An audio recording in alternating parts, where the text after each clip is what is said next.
Eh bien, bonjour ou bonsoir à tous, c'est Monsieur Calestra, j'espère que vous allez bien et on se retrouve bien évidemment pour une vidéo pour découvrir la nouvelle version du logiciel WebLink 3.0. Je tiens à préciser, si vous avez acheté récemment par exemple un Elgato XLR, vous allez apercevoir sur le site que le WebLink 2.0 n'est plus disponible. Je vais essayer de vous aider sur la nouvelle version bien évidemment. Et d'ailleurs, j'ai essayé de upgrader directement depuis la version web 2.0, c'est impossible. Il faut le désinstaller la 2.0 pour installer la 3.0. Le bordel. Là, je suis sur la version stable. Après, vous avez la version bêta pour tester les nouvelles mises à jour, fonctionnalités, etc. Quand vous allez commencer, vous allez arriver avec juste votre micro. Enfin, normalement de base. Et vous cliquez dans les effets. Et là, vous avez ajouté les effets que vous voulez. Par contre, par exemple, ceux que vous téléchargez à part du bien moins marketplace de Elgato, il faut aller dans les settings. Juste ici en dessous, là, le petit engrenage. En dessous, dans Effets. Et vous allez chercher ici l'emplacement où se trouve l'un des VST que vous avez téléchargé sur Internet. Une fois que c'est fait, vous faites Check for Plugin.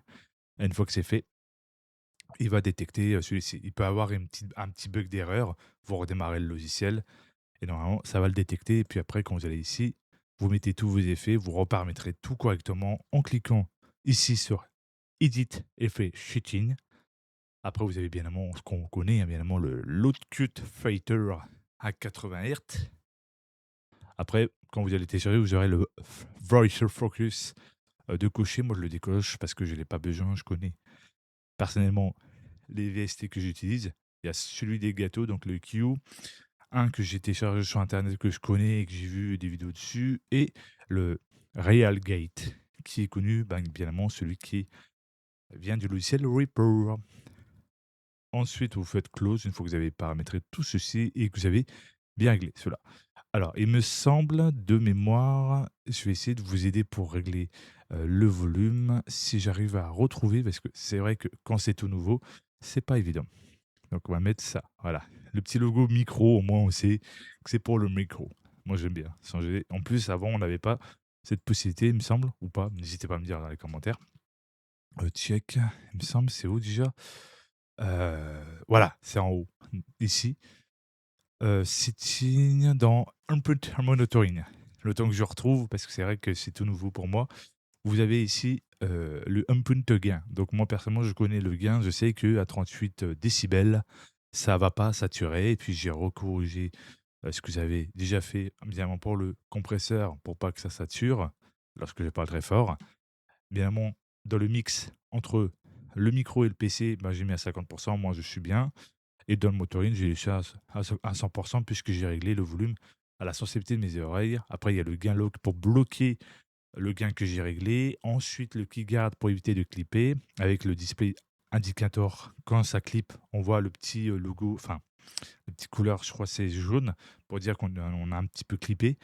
Ensuite, on a le fameux option 46 volts, donc le truc à alimentation fantôme, bien évidemment. Et en dessous de, bien évidemment, de micro slash PC mix, on a le fameux low indépendance, enfin, low impédance, excuse-moi, je vais trop faire l'anglais pour ajouter un peu d'humour, mais bon, il est assez foireux. Bon, au moins, ça vous a fait un peu rigoler, ça fait plaisir. Quand ça va pas, à toi en faire le coup un petit peu en vidéo, ça vous fait sourire un peu. Donc, c'est le low impédance mode qui est le mode faible impédance pour les intra-auriculaires. Pour ceux qui ne connaissent pas trop, c'est très utile de le cocher si vous avez des intra-auriculaires ou un casque qui a un faible impédance. Ça va aider à avoir le son, voilà, plus du tout faible. Parce que quand il n'est pas activé, vous allez avoir le son faible, puisque vous avez un casque fait impédance et vous n'avez pas coché cette option. Donc il est important de le cocher. Voilà. En dessous, vous pouvez enregistrer pour voir ce que ça donne, pour checker si le son est top ou pas. C'est comme vous voulez. Après, vous avez les effets ici. Ensuite, les settings. Soit vous pouvez renommer le nom de votre micro. Par exemple, si vous avez un Shure, vous mettez Shure MV7. Voilà. Histoire de vous la péter. Voilà. Ou Shure SM7B. On s'en bat les reins, on n'est pas là pour se tortiller les couilles, on est là pour parler des choses intéressantes. Merde, je fais une vidéo et je dis ça. En dessous, vous avez le marketplace. Ici, vous avez le mix.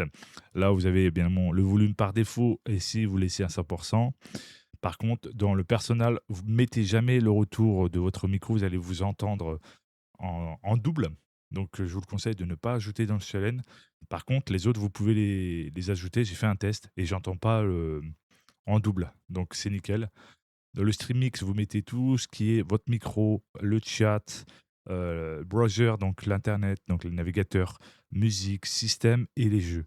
Par contre, pour modifier, c'est très simple, vous cliquez dessus et vous ajoutez bien évidemment les apps que vous utilisez, en gros les jeux vidéo. Et pareil, bien évidemment, pour voice chat, vous mettez l'app Discord, Steampeak, Mumble. Voilà, je vous mets un exemple. Et browser, vous mettez votre navigateur internet, que ça soit Mozilla, que ça soit Chrome, que ça soit Zen Browser, que ça soit Arc, enfin bref, vous m'avez compris. Ensuite, vous, VLC, je vous conseille d'utiliser, il est excellent, compatible à tout format de musique. Ça, c'est le top. Vous le mettez ici. Au moins, vous faites close. Système, vous mettez Steam si vous voulez.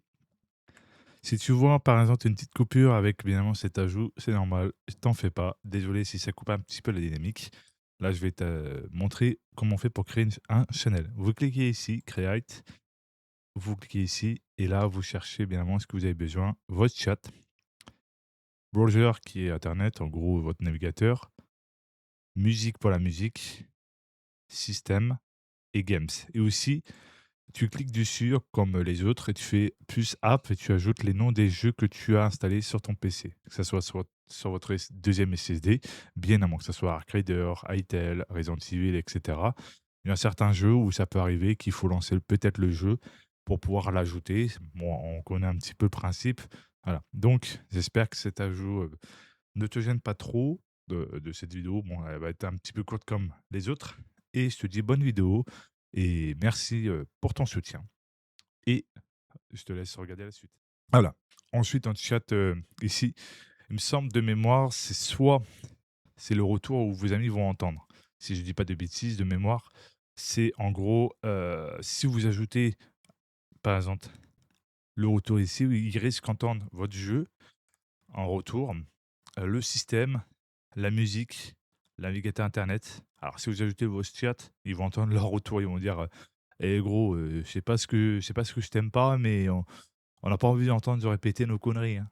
Voilà, donc important ici, vous pouvez régler le volume. Moi personnellement, le chat, j'ai mis à 80, après je peux le régler, à ma façon. Heu, Après les autres, j'ai mis à 87 parce que je trouvais, bah, comme l'autre, ça ne sature pas et ça reste vraiment dans la zone orange, pas dans la zone rouge. Parce que si vous dépassez la zone rouge, ça va craquer le son, ça va faire un gros un clipping si vous voulez. Ensuite, dans le streaming, c'est pareil, vous laissez votre micro à 100 pour que les gens puissent vous entendre, enfin votre communauté. Excusez-moi, je vous tutoie, hein, j'espère que ça vous gêne pas trop. 50 pour le chat, si vous voulez pas que ça soit trop fort. 50 pour l'internet, en gros votre navigateur. 40 pour la musique, si vous voulez pas que ça prenne trop le dessus sur votre voix. 50 le système et 50 le jeu, ou 52 ou 53, selon si le jeu est trop faible ou pas. C'est à vous de voir si ça correspond bien et que ça ne crase pas votre voix par rapport à votre volume.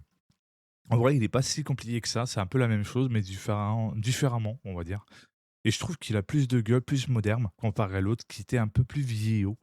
Et après, c'est vrai que ça s'apprend, on va dire. Et ensuite, vous allez me dire, mais comment on fait pour mettre à jour? C'est si simple, l'engrenage en dessous et dans Update. Vous en faites pas, quand vous allez l'installer, vous aurez la version release stable. J'aimerais bien qu'ils ajoutent en fait la version en termes de langage en français. En vrai, ça serait plus simple pour ceux qui sont pas à l'aise avec l'anglais, sachant que l'anglais, c'est pas donné à tout le monde. Moi-même, je suis une quiche, je connais que les petits trucs de base faciles à prononcer. Donc j'imagine pour les anglophones, c'est pas facile pour eux aussi également. Donc en vrai, c'est pas facile pour tout le monde. En dessous, vous avez Start App Login. En gros, ça, c'est quand vous allez démarrer votre PC, ça va se lancer en même temps que votre PC va démarrer. En gros, quand vous allez sur votre session. Je vous conseille de le laisser cocher, comme ça au moins vous n'avez pas besoin de toucher. Les seuls trucs qu'il faudra laisser, bon, je préfère vous le dire au cas où, en démarrage, c'est euh, bien avant, tout simplement Security donc, de Windows et votre truc de Elgato. Pas besoin d'avoir 36 000 trucs, ça va faire ramer votre PC, et puis après vous allez dire, voilà. Important de bien nettoyer son PC une fois de temps en temps. Aussi, en même temps, je vous partage des petites astuces. Prenez soin de votre matériel si vous voulez vraiment durer dans le temps.